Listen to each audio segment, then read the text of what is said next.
Hi good morning. നമുക്കിന്ന് ഒരു snack ഉണ്ടാക്കിയാലോ? വ്യത്യസ്തമായൊരു സ്നാക്കാണ്, അധികം ആരും എപ്പോഴും ഉണ്ടാക്കാത്തൊരു സ്നാക്ക്. നമ്മുടെ മുരിങ്ങയില ബജ്ജി. മുരിങ്ങയില കൊണ്ട് നിങ്ങൾ അധികം ബജ്ജിയൊന്നും ഉണ്ടാക്കി കഴിച്ചിട്ടുണ്ടാവില്ലല്ലോ. അപ്പോൾ എന്തായാലും ഇതൊന്ന് ട്രൈ ചെയ്ത് നോക്കൂ. എങ്ങനെയാണ് നമ്മുടെ മുരിങ്ങയില ബജ്ജി തയ്യാറാക്കുന്നത് നോക്കാം. നമുക്ക് ആവശ്യമുള്ള ആദ്യത്തെ ഇൻഗ്രീഡിയൻറ്റ് നമ്മുടെ മുരിങ്ങയില എന്താ ചെയ്യേണ്ടതെന്ന് വെച്ചിട്ടുണ്ടെങ്കിൽ നമ്മൾ ഇതുപോലെ എടുത്തിട്ട് ഓരോ ചെറിയ തണ്ടുകളായിട്ട് അടർത്തിയെടുക്കുക. ഇതുപോലെ ഓരോ ചെറിയ തണ്ടുകളായിട്ട് അടർത്തിയെടുക്കുക. ഇത്രയുള്ള തണ്ടുകളായിട്ട് അടർത്തിയെടുക്കുക കേട്ടോ. ഇതുപോലെ നമ്മൾ അടർത്തി മാറ്റി വയ്ക്കുക. കഴുകി വൃത്തിയാക്കിയതിന് ശേഷം നമ്മൾ ഇതുപോലെ അടർത്തി മാറ്റി വയ്ക്കുക. അതിനുശേഷം വേണം നമ്മൾ ബാക്കിയുള്ള നമ്മുടെ മാവ് മിക്സ് ചെയ്തെടുക്കാനായിട്ട്. അപ്പോൾ ഞാൻ ഇതുപോലെ എല്ലാം അടർത്തി വയ്ക്കട്ടെ.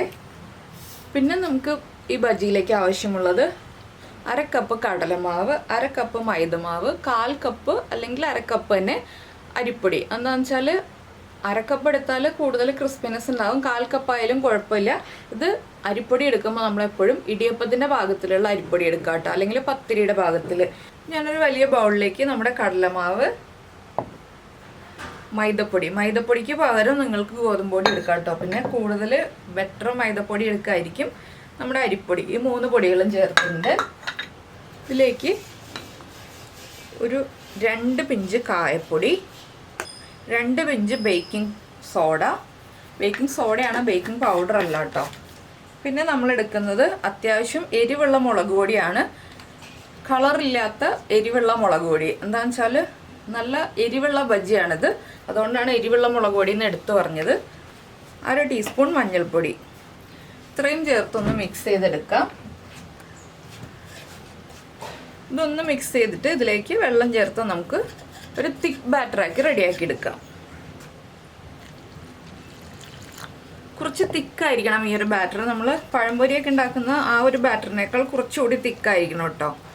അപ്പോൾ നമ്മുടെ ബാറ്ററിലേക്ക് നമ്മൾ ആഡ് ചെയ്യാത്ത ഒരു കാര്യവും കൂടി ഉണ്ട്, ഉപ്പ്. അപ്പോൾ ആവശ്യത്തിന് ഉപ്പും കൂടി ചേർക്കുക. ഇനി നമ്മുടെ ബാറ്റർ ഒന്നും കൂടി മിക്സ് ചെയ്യുക. ഇപ്പോൾ കണ്ടോ, ഇതാണ് നമ്മുടെ ബാറ്ററിൻ്റെ കൺസിസ്റ്റൻസി. ഈ ഒരു തിക്നെസ്സിൽ മിക്സ് ചെയ്തെടുക്കുക കേട്ടോ. ഇനി നമ്മൾ എന്താ ചെയ്യാന്ന് വെച്ചിട്ടുണ്ടെങ്കിൽ എണ്ണ ചൂടാക്കാൻ വയ്ക്കുക.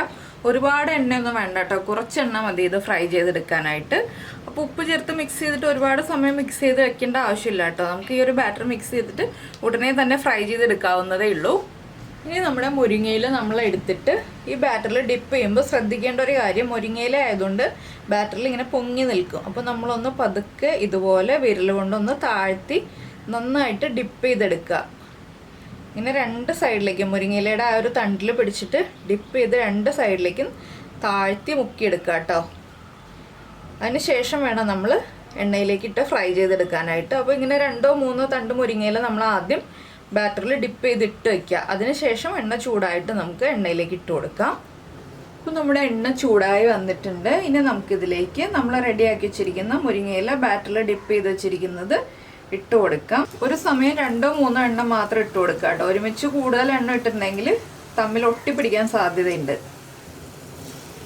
അപ്പോൾ ഞാനൊരു സമയത്ത് 3 എണ്ണമാണ് ഇട്ട് കൊടുക്കുന്നത്. ലോ ഫ്ലെയിമിൽ വെച്ചിട്ട് ഫ്രൈ ചെയ്യുക. എന്താണെന്ന് വെച്ചാൽ ഇലയാണ്, വേഗം കുക്കാവും. നമ്മുടെ ബാറ്ററിന് അധികം കുക്കിംഗ് ടൈം ഇല്ലാത്തതാണ്, അതുകൊണ്ട് തന്നെ വേഗം കുക്കായി കിട്ടും കേട്ടോ. നിങ്ങളപ്പോൾ അടുത്തത് വേഗം പ്രിപ്പയർ ചെയ്ത് വെക്കുക. ഒരു ബാച്ച് കുക്കായി കഴിയുമ്പോൾ അടുത്ത ബാച്ച് ഫ്രൈ ചെയ്യാനായിട്ട്. അപ്പോൾ നമ്മുടെ ബജ്ജിയുടെ ഒരു സൈഡ് റെഡിയായി വരുന്നുണ്ട്. നമുക്ക് അടുത്ത സൈഡിലേക്ക് തിരിച്ചിട്ട് കൊടുക്കാം. വെയിറ്റ് ഇല്ലാത്തതുകൊണ്ട് നമ്മൾ ഒന്ന് തിരിച്ചിടുമ്പോൾ ശ്രദ്ധിച്ച് ഇത്തിരി സമയം ഒന്ന് വെയിറ്റ് ചെയ്ത് ഒന്ന് പിടിച്ചു കൊടുത്തൊക്കെ നിർത്താം കേട്ടോ. എന്താണെന്ന് വെച്ചാൽ ഇല ആയതുകൊണ്ട് വെയിറ്റ് ഇല്ലാതെ പൊങ്ങിക്കിടക്കും. അപ്പോൾ വേഗം തന്നെ അടുത്ത സൈഡിലേക്ക് തന്നെ തിരിഞ്ഞു പോകും. അപ്പോൾ നമ്മളൊന്ന് ഇതുപോലെ നമ്മൾ ഉപയോഗിക്കുന്ന കയ്യിൽ ഉപയോഗിച്ചിട്ട് ഇതുപോലെ പിടിച്ചു കൊടുത്താൽ മാത്രമേ നമുക്ക് അടുത്ത സൈഡും ഫ്രൈ ആയി കിട്ടുള്ളൂ. ഒരുപോലെ ഫ്രൈ ആയി കിട്ടുള്ളൂ. 2 സൈഡും ഒരുപോലെ കുക്കായാലും നമ്മുടെ മാവ് കറക്റ്റ് ആവുള്ളൂ. പിന്നെ മുരിങ്ങയില ഒരുപാട് സമയം കുക്ക് ചെയ്യരുത്, മുരിങ്ങയിലേക്ക് ഒരു കയ്പ്പ് വരും.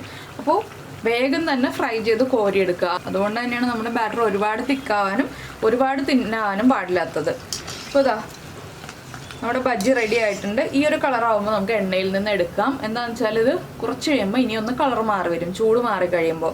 അപ്പോൾ ഇതുപോലെ നമുക്ക് എല്ലാം ഫ്രൈ ചെയ്ത് മാറ്റാം. ഇപ്പോൾ ഇതാ നമ്മുടെ മുരിങ്ങയില ബജ്ജിയൊക്കെ റെഡി ആയി കഴിഞ്ഞു. ടൊമാറ്റോ സോസിൻ്റെ കൂടെയോ തേങ്ങ ചട്നിയുടെ കൂടെയോ ഒക്കെ നല്ല കോമ്പിനേഷൻ ആയിരിക്കും. കുട്ടികൾക്കാണെങ്കിൽ ടൊമാറ്റോ സോസിൻ്റെ കൂടെ ചേർത്ത് കൊടുക്കുക, വലിയവർക്കാണെങ്കിൽ തേങ്ങ ചട്നിയുടെ കൂടെ ചേർത്ത് കഴിക്കാം. അപ്പോൾ നിങ്ങൾ ഉണ്ടാക്കി കഴിച്ചിട്ട് ഇഷ്ടമായി കഴിഞ്ഞാൽ നമ്മുടെ വീഡിയോയുടെ താഴെ ഒന്ന് കമൻറ്റ് ചെയ്യാനും അതുപോലെ തന്നെ ഒന്ന് ലൈക്ക് ചെയ്യാനും മറന്നുപോയില്ലല്ലോ. അപ്പോൾ നമുക്ക് നമ്മുടെ അടുത്ത റെസിപ്പിയുമായിട്ട് അടുത്ത ദിവസം വീണ്ടും കാണാം.